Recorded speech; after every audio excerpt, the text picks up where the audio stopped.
Paul Valéry falou certa vez: quem não pode atacar o argumento, ataca o argumentador. O termo usado se chama ad hominem, ou seja, na tentativa frustrada de não conseguir convencer o argumento, a gente tenta atacar o argumentador.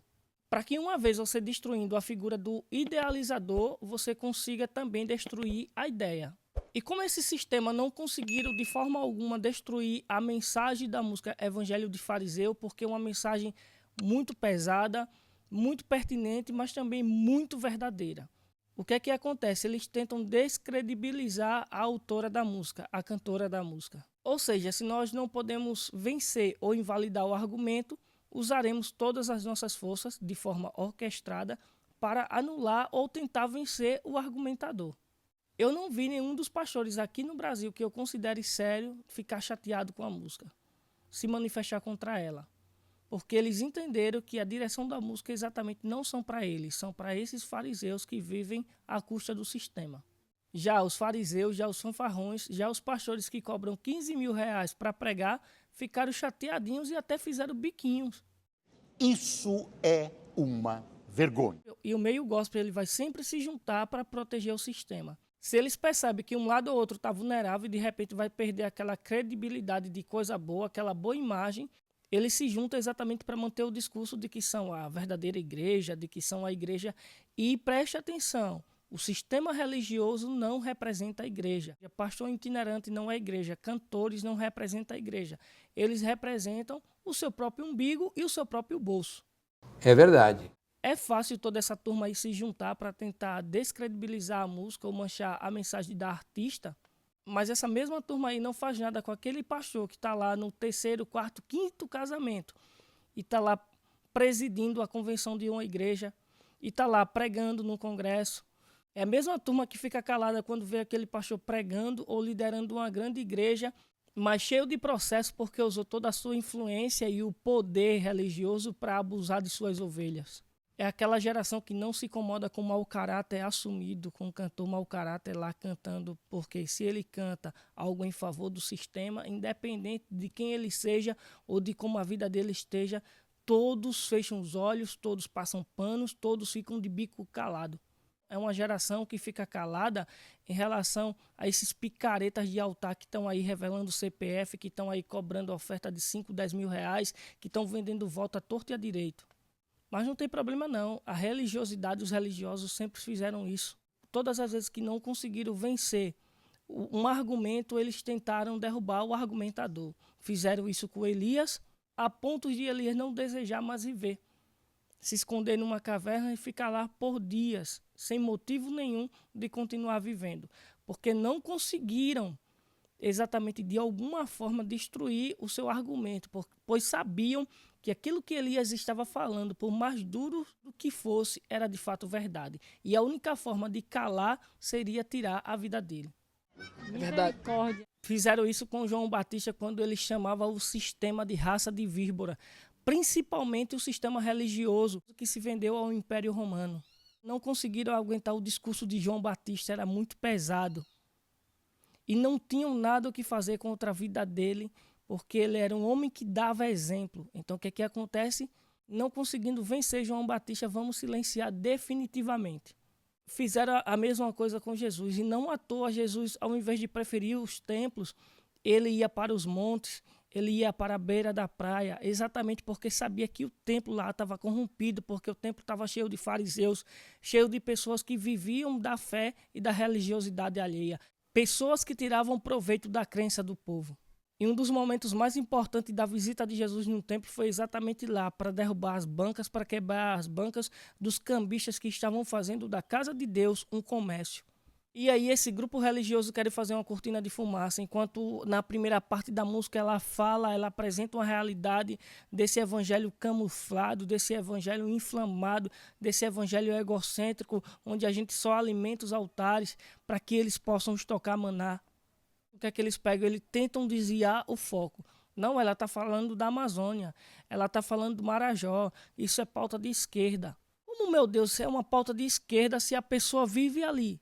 Se aquilo é a realidade dela, se ela de repente morasse lá no Leblon, morasse lá em Copacabana, morasse em Alphaville e fosse falar de uma realidade lá distante que não é a dela, sim, ela estava talvez querendo lacrar. Mas não quer dizer que uma pessoa que mora em Alphaville, no Leblon, em Copacabana, não se compadeça com quem mora em Marajó, com a Amazônia. Mas não é o caso aqui. Ela mora ali. Ela está perto, ela vive aquela realidade todos os dias. Então não vejo aqui nenhum tipo de pauta política partidária. A pauta que ela canta é a pauta que ela vê ali. São as pessoas que ela conhece.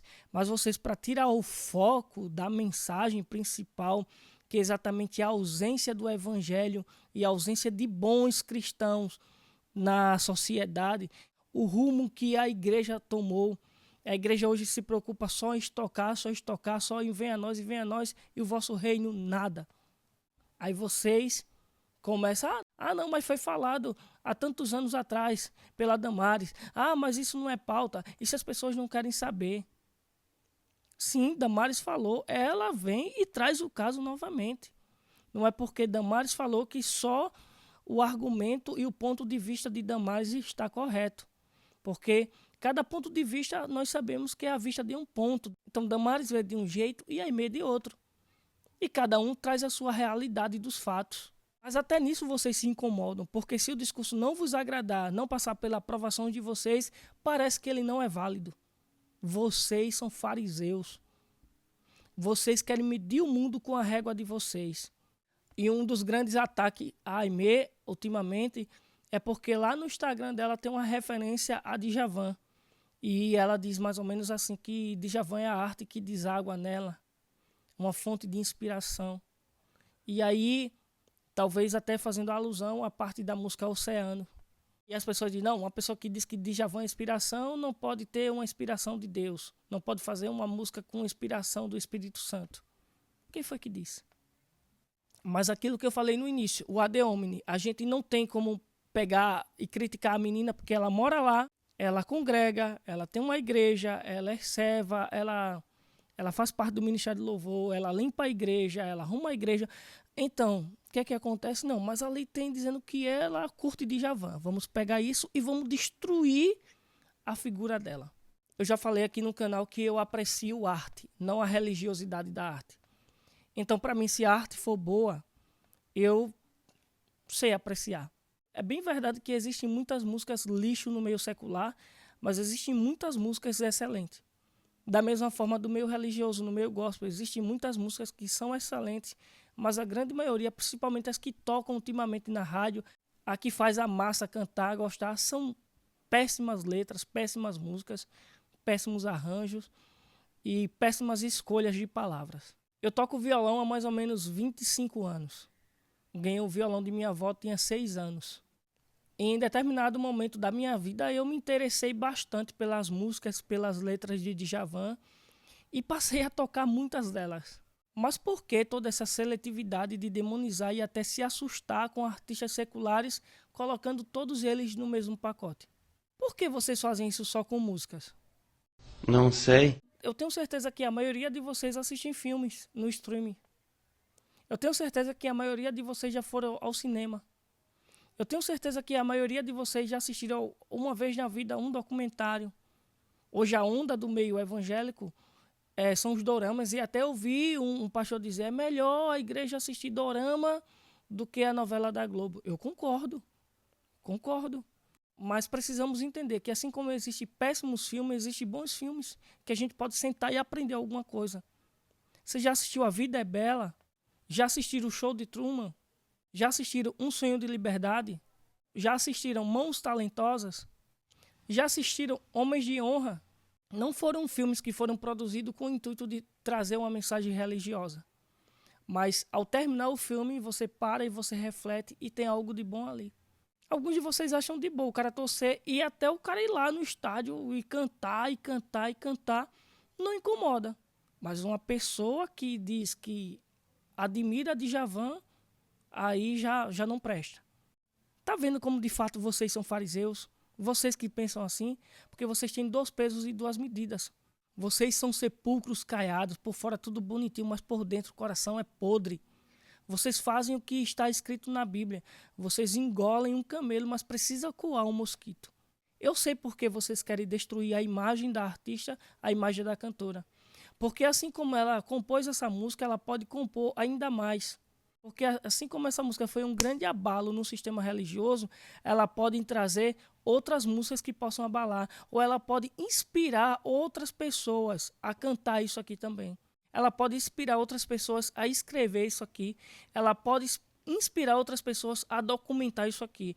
Então, para que esse despertar não se torne cada vez mais comum, algo que a religiosidade não quer, a gente tenta logo desconstruir a imagem dessa pessoa para que a gente possa acabar com a credibilidade dela. Não à toa a Inquisição foi marcada por isso. Hoje, a religião não pode tirar literalmente a vida de alguém, mas ela tenta aos poucos tirar psicologicamente. Então hoje eles tentam promover o cancelamento, manchar a imagem de todo aquele que pensa diferente. Mas a ideia já começou, a mensagem já se espalhou, está todo mundo falando sobre isso, e queira você ou não. E a partir de agora, a frase evangelho de fariseu vai se tornar ainda mais pejorativo e esboçar ainda mais todo o desprezo da sociedade, aqueles que usam do evangelho para autopromoção.